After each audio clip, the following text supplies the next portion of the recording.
Beef के नाम पर, मॉब लिंचिंग के नाम पर, घर वापसी के नाम पर, सर पे टोपी पहनने के नाम पर, दाढ़ी पालने के नाम पर जो तुम काट रहे हो, क्या ये तुम्हारी नफरत हिंदुस्तान के सबसे बड़ी अक़लियत से, क्या ये मुल्क को कमजोर नहीं कर रही है?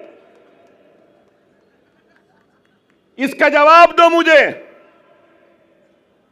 अगर हिंदू और मुसलमान को तुम लड़ाओगे, हिंदू और मुसलमानों को नफरत कराओगे, तो क्या यह मुल्क को कमजोर करने के बराबर नहीं है? और अगर मैं कह रहा हूं, मैं अकबर ओवैसी मुसलमान, ला इलाहा इल्लल्लाह मोहम्मद रसूलुल्लाह कलमा पढ़ने वाला मुसलमान, इस मुल्क का किराएदार नहीं है। मैं कह रहा हूं, नरेंद्र मोदी, ऐ योगी, जितना तेरा हिंदुस्तान है उतना मेरा भी हिंदुस्तान है। हिंदुस्तान ना तेरी जागीर है ना मेरी जागीर है। हिंदुस्तान हिंदू, मुस्लिम, सिख, ईसाई, पारसी, हर मजहब के मानने वालों का है। मजहब भगवान अल्लाह गॉड को नहीं मानने वाले का भी है, किसी एक का नहीं है। हम ये बात कहते हैं तो इनको बुरा दिखता है। अरे इस मुल्क का सबसे बड़ा मसला क्या है? बेरोजगारी। इस मुल्क का सबसे बड़ा मसला क्या है? महंगाई। इस मुल्क का सबसे बड़ा मसला क्या है? हर 2 मिनट 3 मिनट को रेप होते हैं। इस मुल्क का सबसे बड़ा मसला क्या है? ग्रेजुएट्स को नौकरियां। इस मुल्क का सबसे बड़ा मसला क्या है? मुल्क की कमजोर इकोनॉमी को मजबूत करना। इस मुल्क का सबसे बड़ा मसला क्या है? पेट्रोल, डीजल, गैस की बढ़ती हुई कीमतों को नीचे लाना। इस मुल्क का सबसे बड़ा मसला क्या है? रुपये की गिरती हुई कदर को ऊंचा करना। आप बताओ, क्या बेरोजगारी को दूर करने कुछ हो रहा है? महंगाई को दूर करने कुछ हो रहा है? क्या बेघर लोगों को घर देने के लिए कुछ हो रहा है? कुछ नहीं हो रहा है। सिर्फ इस मुल्क को मजहब के नाम पर बांटने की बात कर रहे हैं। योगी की तकरीर को मैंने सुना, बटोगे तो कटोगे कहां? उसके बाद कहा कि जात पात की सियासत। अरे जात पात की सियासत बोलने वाले, तू ये क्यों नहीं कहता कि मजहब की सियासत नहीं करनी चाहिए? ये बात क्यों नहीं कहते? ये तो मजहब की सियासत करेंगे, नफरत के बीज को बोते जाएंगे, असल मसाइल से तवज्जो हटाते रहेंगे। अगर कुछ है तो तलाक़ सलासा। अरे तलाक़ सलासा मसला नहीं है। हर मिनट में होने वाला एक रेप, यह हिंदुस्तान का सबसे बड़ा मसला है। एक औरत रात के अंधेरे में घूम नहीं सकती, खेतों में उसकी इज्जत और इस्मत को लुटेरे लूट रहे हैं, यह मसला है। अरे इस पे बात करो, इस पे कुछ करो। नहीं, मुसलमान ऐसा, मुसलमान के इतने बीवी, मुसलमान ऐसा करा, मुसलमान वैसा करा। अरे आप बताओ, तलाक़ सलासा हो गया, CAA NRC, CAA NRC. Parliament में थे इम्तियाज जलील साहब, हर मसले पर।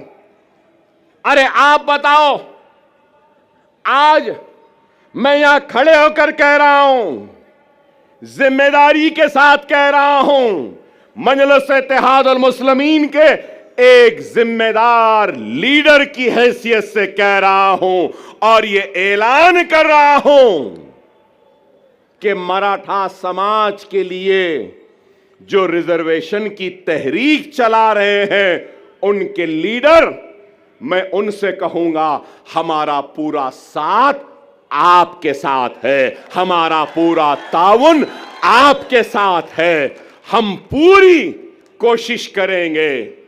मगर उसके साथ ही साथ मैं ये भी कहूंगा, इत्तेहाद होता है ना, तो इत्तेहाद बैनुल मजलूमीन होना चाहिए। इत्तेहाद बैनुल मजलूमीन होना चाहिए। हिंदुस्तान में जुल्म का शिकार अगर कोई है तो वो मुसलमान है।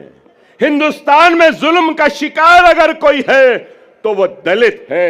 हिंदुस्तान में जुल्म का शिकार अगर कोई है तो वो पसमानदा तबकात है। चलो आओ, मराठा, दलित और मुसलमान इत्तेहादुल बैनुल मजलूमीन बन जाते हैं और अपने जुल्म के खिलाफ आवाज को बुलंद करते हैं।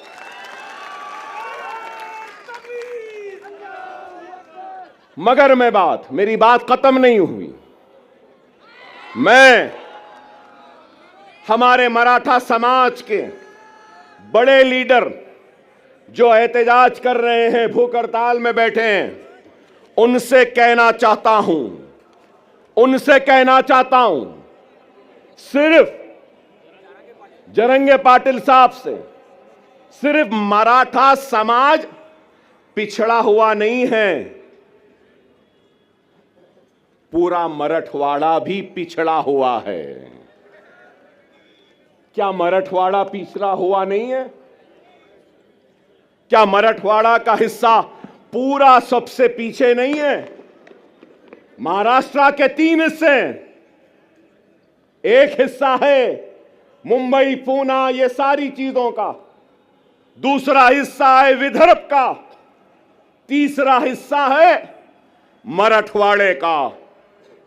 इन तीनों हिस्सों में सबसे पिछड़ा, सबसे पीछे कौन है? मराठवाड़ा है। चलो मराठवाड़ा की रिजर्वेशन के साथ हम मराठवाड़ा की खुशहाली के लिए भी जिद्दोजहद करते हैं। 30 साल पहले, यहां बैठे हैं मेरे मराठा भाई बहुत हैं। जब मैं मराठा भाई कहता हूं तो सिर्फ मुसलमान, सिर्फ हिंदू मराठा नहीं होता, मुसलमान भी मराठा है, दलित भी मराठा है और मराठवाड़ा में रहने वाला हर कोई मराठा है। अब मैं कहता हूं 30 साल हुए, मीडिया वालों जरा तवज्जो, 30 साल हुए, 30 इयर्स, 30 साल हुए। क्रिएशन मतलब एक कॉन्स्टिट्यूशनल बॉडी बनाई गई। क्या आप जानते हैं वो बॉडी क्या है? Marathwada statutory development board. Marathwada statutory development board जो सिर्फ मराठवाड़ा के लिए बनाया गया। कागज पे तो है, पैसा नहीं है, कुछ नहीं देते। चलो मराठों के रिजर्वेशन के साथ हम मराठवाड़ा स्टैट्यूटरी डेवलपमेंटल बोर्ड को 50,000 करोड़ का पहला मुतालबा करते हैं, एहतजाज करेंगे और मराठवाड़ा को हम आगे बढ़ाएंगे। क्या तैयार हो? क्या तैयार हो? मराठवाड़ा का किसान खुदकशी कर रहा है। मराठवाड़ा के लोग पानी के लिए तरस रहे हैं। मराठवाड़ा के लोग दवाखानों के लिए तड़प रहे हैं, दवाखाने नहीं हैं। 100-100, 200-200 किलोमीटर को जाना पड़ता है। पूरे मराठवाड़ा में सुपर स्पेशलिटी के 1 या 2 दवाखाने। क्या चाहिए? एक गरीब को क्या चाहिए? रोजी, रोटी, बीमारी पर इलाज का इंतजाम आज है या नहीं बताओ? क्या नाम के बदलने से रोजी मिल जाएगी? क्या नाम के बदलने से रोटी मिल जाएगी? क्या नाम के बदलने से किसानों की खुदकशी रुक जाएगी? क्या नाम के बदलने से पानी की प्यास मिट जाएगी? क्या नाम के बदलने से क्या बीमार को शिफा मिल जाएगी? क्या नाम के बदलने से कर्जदार किसान के कर्ज दूर हो जाएंगे? नाम में क्या रखा है? ऐ नाहेलो ना समझो, ऐ झूठो, ऐ बेमानो, काम करो काम। क्या यह गलत है? नीति आयोग की रिपोर्ट उठाकर देख लीजिए मीडिया वालों। काबिल है, मुझसे काबिल, मुझसे पढ़े लिखे, मुझसे समझदार, मुझसे दूरअंदेश, मुझसे ज्यादा सोच फिक्र करने वाले, और मैं तो खुला कह रहा हूं, मोदी और योगी का मैं तो दुश्मन हूं, शायद आप उनके दोस्त हैं। बताओ उनको, जाकर बोलो नीति आयोग क्या कह रहा है। नीति आयोग की लेटेस्ट रिपोर्ट कह रही है, मेरे मराठा भाइयों, के सबसे पिछड़ा हुआ जीएसडीपी कम है, रोजाना की कमाई, पानी नहीं मिल रहा है, बीमारी के लिए तड़प रहे हैं। नीति आयोग कह रहा है कि वो मराठवाड़ा का रीजन है। मैं इम्तियाज जलील साहब से भी कहूंगा, सीमांचल की तरक्की के लिए मजलिस लड़ रही है।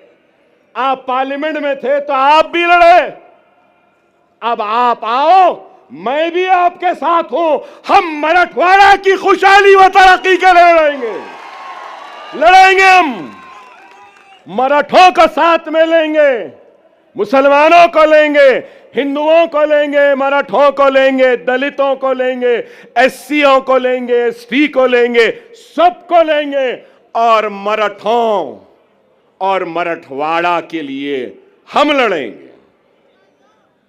क्या मेरी बात से आप राजी हैं? राजी हैं? मेरी बात सही है? सही है तो नारे तकबीर, नारे तकबीर, नारे तकबीर। मराठा चीफ मिनिस्टर नहीं चाहिए, मराठवाड़ा में पानी चाहिए। मराठा मिनिस्टर नहीं चाहिए, मराठों को नौकरियां चाहिए। मराठा वो क्या कहते हैं, guardian minister, Maratha guardian minister नहीं चाहिए। मराठों और मराठवाड़ा को उसका हक चाहिए। ये हम चाहते हैं, ये हमारी सोच है, ये हमारी फिक्र है। मैंने आपसे पहले भी कहा कि क्या उद्धव ठाकरे अपना सबक पढ़ाने में कामयाब हो गए, या नेहरू गांधी खानदान अपना सबक पढ़ाने में कामयाब हो गए? मेरी इस बात को याद रख लो, अपने वोट की अहमियत को समझो। यहां मौजूद सारे लोगों से कहूंगा कि जमहूरियत के जश्न, ये इलेक्शन में तुम्हारी सबसे बड़ी अगर कोई ताकत है तो याद रखो, वो तुम्हारा वोट है। वोट का सही इस्तेमाल करो। अगर वोट का गलत इस्तेमाल करोगे तो नहीं मालूम कौन तुम्हारे वोट को ले जाकर हिंदुत्व के दामन में, उनके कदमों में डाल देगा। क्या गारंटी है? पूरी गारंटियों का दौर चल रहा है। हमारे पास भी 6 गारंटी आई, कर्नाटक में भी गारंटी आई, हरियाणा में भी गारंटी आई। मिस्टर मोदी ने कहा कि मोदी की गारंटी, वाह वाह, ठीक है भाई, वहां भी गारंटी, यहां भी गारंटी, इनकी भी गारंटी, उनकी भी गारंटी, चाय वाले की भी गारंटी। गारंटी तो है। लेकिन ये गारंटी है ना,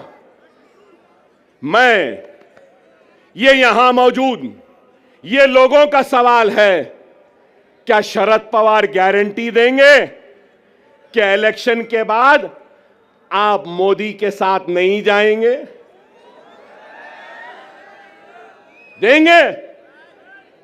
क्या अजीत पवार साहब आप गारंटी देंगे कि इलेक्शन के बाद आप शरद पवार के पास दोबारा वापस नहीं जाएंगे? क्या उद्धव ठाकरे आप गारंटी देंगे कि इलेक्शन के बाद आप फिर चाय वाले के पास चाय की प्याली लेके नहीं जाएंगे? क्या शिंदे गारंटी देंगे कि इलेक्शन के बाद वो ठाकरे के पास दोबारा नहीं जाएंगे? नेहरू और गांधी क्या इस बात की गारंटी देंगे कि वो कभी भी बीजेपी और मोदी के साथ नहीं जाएंगे, हिंदुत्व के साथ नहीं जाएंगे? अरे आज कांग्रेस का शिवसेना के साथ इत्तेहाद करना यह है, इस बात को बोलना है, इस बात को तस्लीम करना है कि हम हिंदू हैं, हिंदुत्व पॉलिटिक्स हम में है और हम हिंदुत्व पॉलिटिक्स को कबूल करते हैं। डायरेक्टली तो कबूल नहीं किए, इनडायरेक्टली कबूल कर लिए। कोई ऐसा खाता है तो कांग्रेस ऐसा खा रही है। यही है। समझो मेरी इस बात को। सियासी इस शोर और गुल में तुम्हारी आवाज गुम गई है। हर किसी की आवाज है। राव की आवाज है, रेड्डी की आवाज है, पाटिल की आवाज है, पटेल की आवाज है, गांधी की आवाज है, पवार की आवाज है, हर किसी की आवाज है। अगर आवाज नहीं है तो ला इलाहा इल्लल्लाह मुहम्मदुर रसूलुल्लाह कलमा पढ़ने वाले की आवाज नहीं है। और मैं इस सियासी शोर और गुल में नारे तकबीर अल्लाह अकबर की आवाज को फिजाओं में गुंजाने के लिए, जोरदार नारा लगाने के लिए आया हूं। अपनी जात के लिए नहीं आया हूं, मैं तुम्हारी इज्जत के लिए आया हूं, तुम्हारे वक़ार के लिए आया हूं, तुम्हारे वजूद का एहसास दिलाने के लिए आया हूं कि हम जिंदा हैं, हम मुर्दा कौम नहीं है। तुम जिंदा कौम हो। अगर तुम जिंदा कौम हो तो उठो, एक मरकज़े सियासी पे जमा हो जाओ। उठो और एक हो जाओ। अगर तुम एक नहीं होंगे तो याद रख लो तुम्हारा वजूद खतरे में है। यही जोश, यही वलवला, यही उठना 20 तारीख के दिन है। उठोगे ना? उठोगे ना?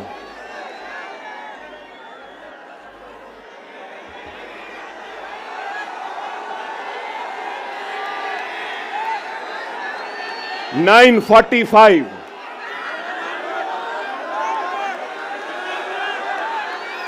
9:45 कैंपेनिंग का टाइम 10 बजे। अभी 15 मिनट बाकी है।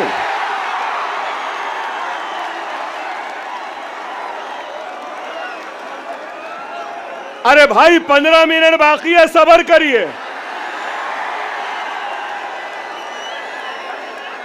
ना वो मेरा पीछा छोड़ती है, ना मैं उसका पीछा छोड़ सकता हूं। चल रही है मगर क्या गूंज है। नारे तकबीर, नारे तकबीर, नारे तकबीर। अल्हम्दुलिल्लाह, अल्हम्दुलिल्लाह। खुदारा मेरी बात को समझो, वक्त नाजुक है। हमारा सबसे अव्वलीन फरीजा क्या है? क्या है? महाराष्ट्र में बीजेपी और शिंदे सेना और अजीत पवार के हुकूमत को शिकस्त देना, हराना है।